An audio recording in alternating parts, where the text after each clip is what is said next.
একটি সৎ পরিচ্ছন্ন ইমেজের রাজনীতিবিদ ছিলেন এবং ভারতবর্ষে যশস্বী প্রধানমন্ত্রী নরেন্দ্র মোদীজিও কালকে সোশ্যাল মিডিয়াতে তার শোক জ্ঞাপন করেছেন।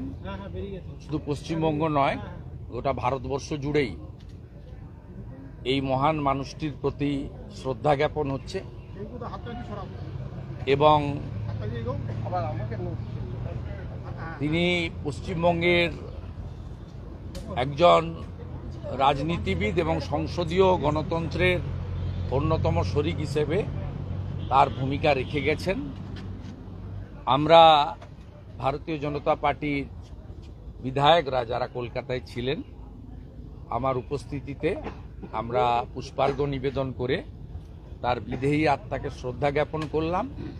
সাথে সাথে তার পার্টির যারা সহযোগী কমরেড, প্রাক্তন বিরোধী দলনেতা প্রাক্তন মন্ত্রী ডাক্তার সূর্যকান্ত মিশ্র, ডক্টর সুজন চক্রবর্তী দেবী এবং ওনার কন্যা, তার সঙ্গেও আমি দেখা করে নমস্কার জানিয়ে এই পরিস্থিতিতে তাদের বুদ্ধবাবু 2006 সালে আমি বিধায়ক হয়েছিলাম। বুদ্ধবাবু দ্বিতীয়বারের জন্য মুখ্যমন্ত্রী হয়েছিলেন। দ্বিতীয়বার ঠিক নয়, তৃতীয়বারের জন্য। কারণ 2001-এ নির্বাচনের আগে জ্যোতিবাবু পদত্যাগ করে ওনাকে দায়িত্ব দিয়েছিলেন। পরে 1-এ জিতেছিল এবং 1-এর পরে 2-এও 235 আসন নিয়ে বক্তব্য শুনতাম এবং আত্মসহায়ক ধরিয়ে দিতেন। আমার সঙ্গে অনেকবার টেলিফোনেও কথা বলেছেন বিষয় আজ মুখ্যমন্ত্রী, আজ বিধানসভায় হতো। কিন্তু আমার সঙ্গে কথা ওনার রয়েছে প্রথম 2007 সালের 12ই মার্চ রাজ্যপালের ভাষণের উপরে বক্তৃতা ছিল এবং আমার বক্তব্য শেষ হওয়ার পরে মাননীয় বুদ্ধদেব বাবু আমাকে হাত বিছে ডেকেছিলেন, হাত দিয়ে, এবং অনারেবল স্পিকার তখন ছিলেন প্রয়াত হাসিম আব্দুল হালিম। তিনি আমাকে মার্শালকে পাঠিয়ে বললেন, মাননীয় মুখ্যমন্ত্রী আপনার সঙ্গে কথা বলতে চান।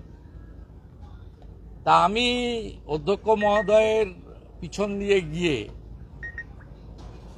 কথা সেদিন বলেছিলাম। কি কথা হয়েছিল তো অনেকবার বলেছি, ভবিষ্যতে বলবো, সংক্ষিপ্ত সময় বলবো না।